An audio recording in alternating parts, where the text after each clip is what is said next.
నా పేరు రామచంద్రం, తెలుగు టీచర్ను. అదేవిధంగా లైబ్రరీకి కూడా ఇన్ఛార్జిగా వ్యవహరిస్తున్నాను. సో ఎన్ని పుస్తకాలు ఉంటాయి ఇందులో? దాదాపుగా మా లైబ్రరీలో 4000కు పైగా పుస్తకాలు ఉన్నాయి సార్. అంటే ఇది పాఠశాలకు గుండెకాయ లాంటిది.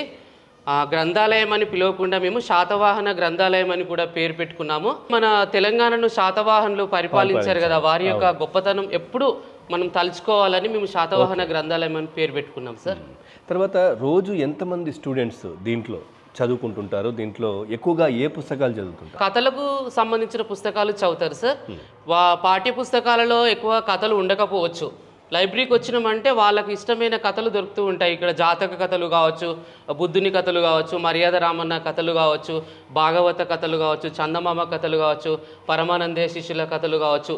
ముఖ్యంగా వాళ్ళ జ్ఞానాన్ని పెంచే అటువంటి కథలు ఎలాంటి కథ అయినా ఇక్కడ మా లైబ్రరీలో దొరుకుతుంది పిల్లలకు. సో అట్లాగే సార్, ఇప్పుడు దీంట్లో ఓన్లీ కథలు లేదంటే పురాతనమైన ఉదాహరణకు లేదంటే స్కూల్ బుక్స్ కూడా ఉంటాయా? స్కూల్ బుక్స్ వాళ్ళకు ఇస్తాం కదా సార్. పాఠ్యేతర పుస్తకాలు మాత్రం పాఠ్యేతర పుస్తకాలు ఉంటాయి.